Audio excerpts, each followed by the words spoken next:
morning, all the dignitaries on the dais, off the dais, and all the delegates. It's my pleasure to be part of this gathering here. And I would like to thank Delhi Cluster, DRIV, for inviting me to be part of the meeting on Tech for Circular Economy in the context of ease of doing science for a larger adoption. Of course, I was seeing this ironing out wrinkles, which was also pointed out by Director IIT, Delhi. And I hope with some of the experiences that we have in the Office of PSA and some of the experiments or some of the initiatives that we have taken, we'll be able to sort out certain wrinkles and set the path forward. Now, today our world is facing a lot of challenges, especially linked with the climate change, like food. I think there is an echo. I hope everybody can hear me.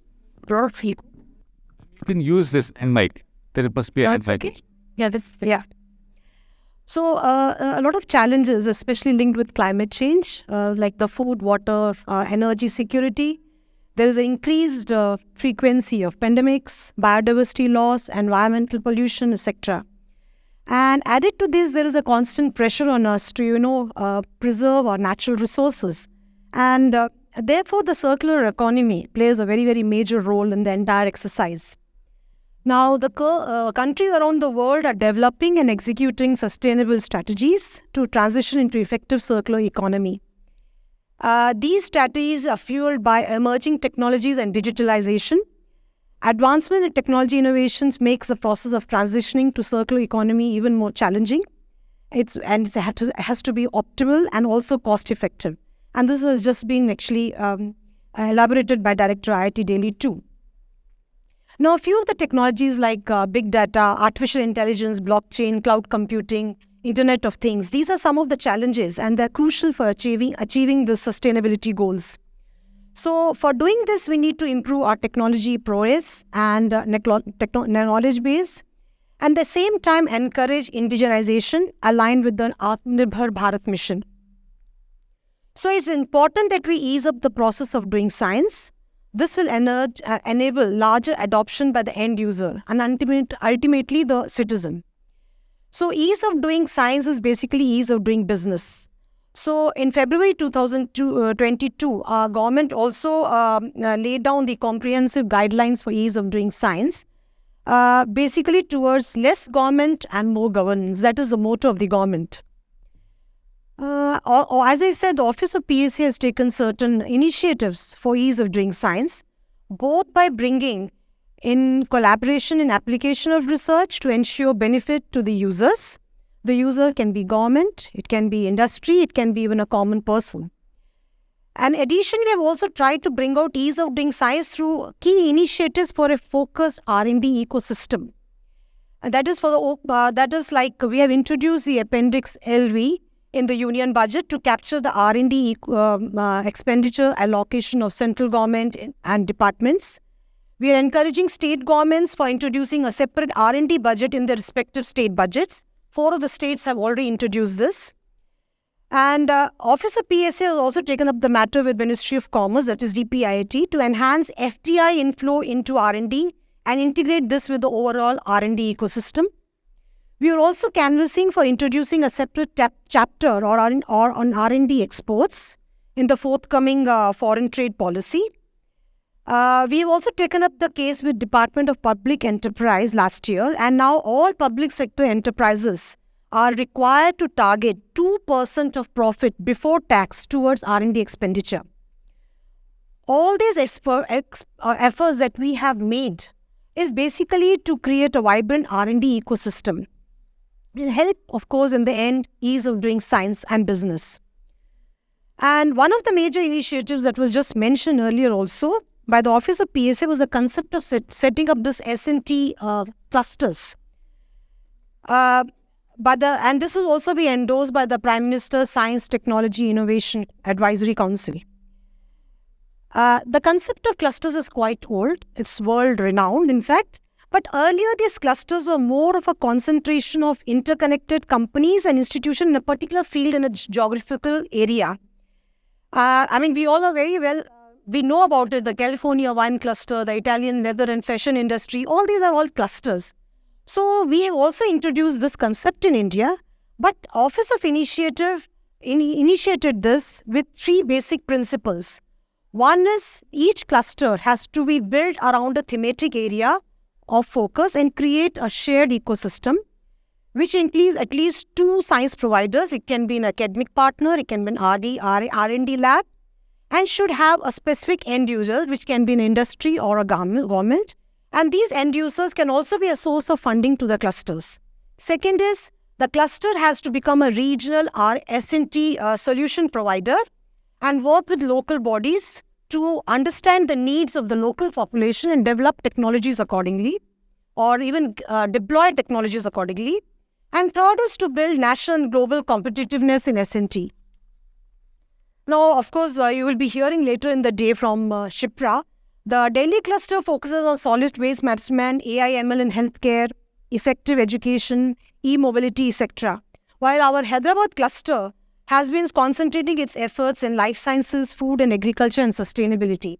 Now, other than the Delhi and Hyderabad cluster, we had three more clusters, one in Pune, one in Bhubaneswar, another in Jodhpur. And some of this cluster actually helped us to bring together capital, expertise and talent to foster technological breakthroughs that have tremendous impact on society. Now, most of these clusters have been established in the last 2 years. So, we have not done a thorough exercise to understand what is the benefit that we have obtained. But early indicators are there is a positive impact of these clusters. For example, the Delhi cluster has closely tied up with the Delhi Transport Corporation to develop and deploy a bus depot automation system, which incorporates real-time data from 6,700 buses.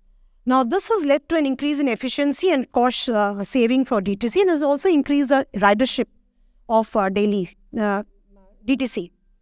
The Hyderabad cluster has worked with over 20 regional MSMEs to build a local consortium of chemical reagent manufacturers to cater to 100% of the local regional demand of affordable testing kits, high-quality reagents and components through indigenous manufacturing. Now, the Jodhpur cluster, because it's rich in cultural heritage, is working with the local handicrafts and handloom industry to infuse science and technology in traditional handicrafts. We're developing digitalization systems and techniques for traditional designs, creating a crafts lab and museum utilizing technologies such as augmented reality, virtual reality, and so on. Now, the third initiative that Office of PSA has been working with, of course, it has been developed by the scientists of Indian Institute of Science, Bangalore, and supported by the Office of PSA. It is the Indian Science, Technology and Engineering Facilities Map portal. This is called the iSTEM portal in short. And this was also launched by Prime Minister in 2020. The goal of this portal is to strengthen the R&D ecosystem by connecting researchers with resources. So all those labs which are funded by the public R&D and under the public R&D ecosystem are encouraged or have to necessarily upload whatever equipment they have bought through the public R&D funds. And it's free to be used by any researcher in a Tier 2, Tier 3 city, or even a researcher who doesn't have these facilities available otherwise.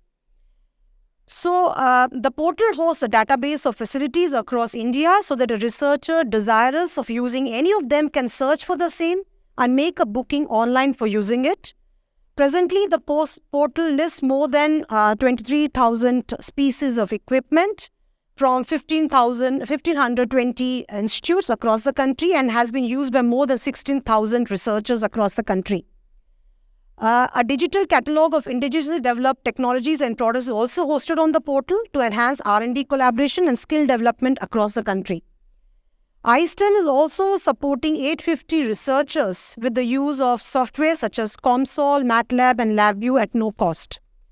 So, iSTEM has also initiated establishing a database of scientific experts. Till now, they have 850 experts, 350 experts list with them. Now, a fourth initiative that the office has taken is on One Nation, One Subscription policy. You must have heard about it. Most of the researchers must have heard about it.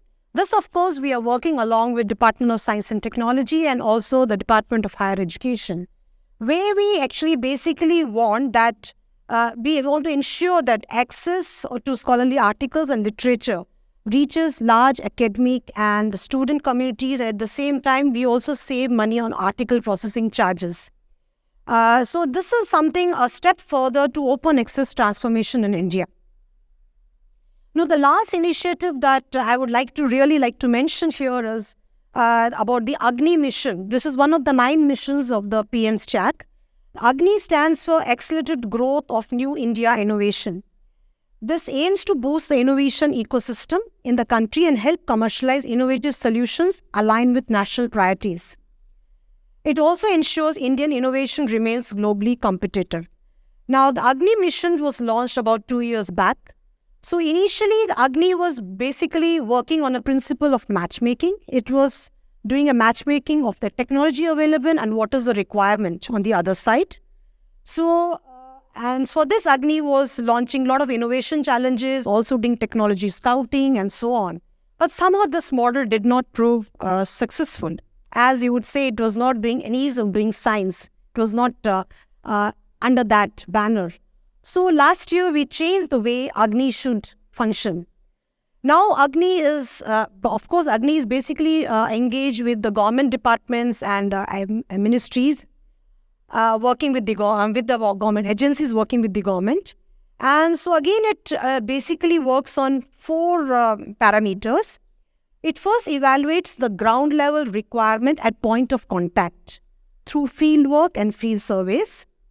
They then integrate these with leadership tier requirements, developed through consultation to develop operational scenarios, develops technology stacks to engage this, and lastly, demonstrates this on the field. And this model has been very successful when it was working with BSF and NDRF. For example, when they worked with BSF, they actually went down to the field, discuss the problems a BSF Jawan is facing. Now, we don't expect a Jawan to know what kind of technology he requires. He can only say that this is my requirement and this is the challenges I'm facing while working on the field. Now, Agni team has to actually understand how this challenge can be converted into technology.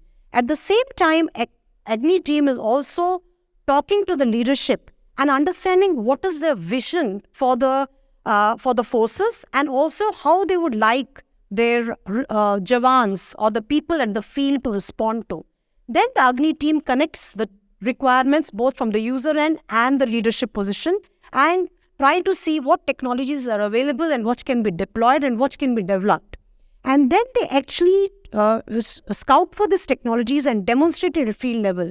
And that is the time when they start interacting with the ministries and department and showcasing that this is the technology required and let's take it forward and let's upscale it. So they have been successful working with 3 or 4 ministries. So what I'm trying to say is these are small little initiatives which can actually ease how we do science, how we enhance our business. Now this session is this meeting is specifically focused on e-mobility.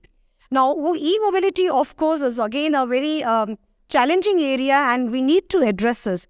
Now, Office of PSA is also trying to develop a roadmap for the e-mobility for the next 2 to 3 years with experts in the field. And we hope to come out with some kind of roadmap within the next 6 to 8 months. So with this, again, I would like to thank Drift for inviting me. And I hope I have been able to, as I said, I know some of the wrinkles that come in the way of delivery of service. Thank you so much. And I really wish this whole deliberation of the whole day to be a grand success. Thank you.